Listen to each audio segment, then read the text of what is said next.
कठिन जीवन की शुरुआत। राघव एक मेहनती मजदूर है जो पत्थर तोड़कर अपने परिवार की जीविका चलाता है। काम के दौरान आए दिन उसके हाथ पैरों में चोटें आती हैं, लेकिन वो अपने परिवार के लिए कुछ भी सहने को तैयार रहता है। चाहे मैं कितना भी सावधान क्यों ना रहूं, मुझे हमेशा चोट लग ही जाती है। शाम को राघव को दिन भर की मेहनत की मजदूरी मिलती है। वो थक कर अपने छोटे से घर में लौट आता है। राघव का घर साधारण और साधारण है, जहाँ उसकी पत्नी कीर्ति, उसकी बीमार माँ मोहिनी और दो बच्चे रवि और रीमा उसका इंतजार करते हैं। पिताजी यहाँ हैं। पिताजी, आपने चॉकलेट लाने का वादा किया था। बच्चों, मैं आज भी चॉकलेट नहीं ला सका। आज की कमाई भी बहुत कम थी, लेकिन मैं वादा करता हूँ कल जरूर लाऊंगा। बच्चों की खुशियां अचानक गम में बदल जाती हैं। कीर्ति भी राघव के चेहरे पर चिंता की रेखाएं देखती है, लेकिन कुछ कहने के बजाय वो रसोई में जाती है और साधारण खाना बनाती है। परिवार आधा पेट भरकर सो जाता है। कीर्ति की दुर्दशा। अगली सुबह राघव फिर पत्थर तोड़ने निकला। वहीं कीर्ति भी अपने परिवार का भरण पोषण करने के लिए दूसरे घरों में काम करने जाती है। बर्तन धोते समय वो हिम्मत करके अपनी मालकिन से कुछ पैसे मांगती है। मैडम, क्या मुझे अपने वेतन से कुछ पैसे मिल सकते हैं? घर का राशन खत्म हो गया है। तुम लोग पैसे मांगने के लिए हमेशा कोई ना कोई बहाना ढूंढते हो। तुम्हें 2 हफ्ते पहले ही वेतन मिला था, ये इतनी जल्दी कैसे खत्म हो गया? मैडम, मेरा परिवार कल आधी रोटी खाकर जीवित रहा। मालकिन ने कीर्ति को बिना कोई सहानुभूति दिखाए काम करने के लिए कहा। कीर्ति खामोश होकर बर्तन धोने लगती है और उसके दिल में अपने परिवार के लिए चिंताएं बढ़ने लगती हैं। बूढ़ी माँ से मुलाकात। एक दिन कीर्ति बाजार से लौटकर धूप में बैठी बूढ़ी अम्मा का सलबट्टा बेचने की कोशिश करती है। उसकी हालत बहुत खराब है और वो काफी कमजोर दिख रही है। अम्मा, क्या आप ठीक हैं? क्या आपने कुछ खाया? बेटा, मैंने 3 दिन से कुछ नहीं खाया है। मैं सलबट्टा बेचकर अपना गुजारा करती हूँ, लेकिन अब कोई नहीं खरीदता। कीर्ति घर भागती है और अम्मा को खिलाने के लिए बचे हुए प्याज और रोटी के साथ लौटती है। बेटा, तुमने मेरी बहुत मदद की है। बदले में मैं तुम्हें कुछ देना चाहती हूँ। मैं तुम्हें ये सलबट्टा दे रही हूँ। लेकिन अम्मा, मैं उसके साथ क्या करूँगी? तुम भी गरीब हो। कभी जरूरत पड़े तो इसी ओखली में चटनी पीस लेना। अम्मा उसे अस्वीकार कर देती है और चली जाती है। कीर्ति सिलबट्टा लेकर घर लौटती है, लेकिन उसे नहीं पता कि ये साधारण सिलबट्टा उसकी किस्मत बदलने वाला है। जादुई नकारात्मक का रहस्योद्घाटन। कुछ दिनों के बाद कीर्ति को एहसास हुआ कि घर पर पकाने के लिए कोई सब्जियां नहीं बची हैं। उसने मूंगफली और मसालों को मॉर्टर और मौसल में पीसकर सॉस बनाने का फैसला किया। आज तो अम्मा की दी हुई ओखली ही चलेगी।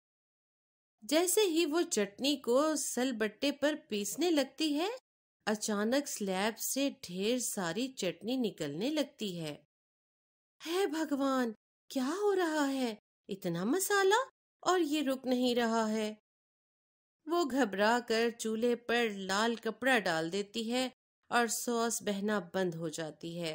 राघव को चमत्कार बताना। शाम को जब राघव घर लौटता है तो कीर्ति उसे जादुई अशोद्धता के बारे में बताती है। राघव, ये सिलबट्टा जादुई है। इससे अनगिनत चटनी बनती है। राघव, क्या ये सच है? कीर्ति फिर से ओखली पर मसाला पीसने लगती है और इस बार ओखली से घी और चावल निकलने लगते हैं। ये एक चमत्कार है। हम ये घी और चावल बेच सकते हैं और ये हमारे परिवार का भरण पोषण करेगा। भगवान ने हमारी सुन ली। गरीबों की मदद करना। राघव और कीर्ति एक जादुई छलनी की मदद से हर दिन अनगिनत मात्रा में घी और चावल काटते हैं। वो बाजार में जाते हैं और गरीबों को सस्ते दामों पर बेचते हैं। दीदी, आपका बहुत बहुत धन्यवाद। इतने सस्ते दाम पर हमें कहीं भी राशन नहीं मिलता। अब हमारा परिवार भूखा नहीं सोएगा। भगवान का शुक्र है, हमें भी इस सिलबट की मदद से गरीबों की मदद करने का मौका मिला है। राघव और कीर्ति गरीबों की मदद करते बहुत खुश हैं और अपने जीवन में पहली बार शांति महसूस कर रहे हैं। सेठ की साजिश। राघव का मालिक सेठ, जो उसकी दैनिक मजदूरी काटता था, को इस जादुई किताब के बारे में पता चलता है। वो राघव के घर में घुस जाता है और रात में सलबट्टा चुरा लेता है। अब मुझे ये जादुई सलबट्टा मिलेगा। ये मुझे बहुत अमीर बना देगा और इस परिवार की गरीबी कभी खत्म नहीं होगी। सिलबट्टा गायब है। अगली सुबह जब कीर्ति सिलबट्टा पर चटनी पीसने जाती है तो देखती है कि सिलबट्टा गायब है। राघव, सिलबट्टा गायब हो गया, अब हम क्या करेंगे? राघव भी चिंतित हो जाता है, लेकिन समझ नहीं पाता कि सिलबट्टा कहाँ चला गया। दोनों मिलकर आसपास के इलाके में सिलबट्टा की तलाश शुरू कर देते हैं। सेठ के साथ टकराव।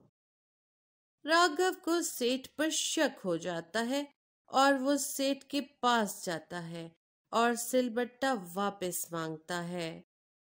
सेठ, तुमने मेरा सिलबट्टा चुरा लिया है, इसे तुरंत लौटा दो।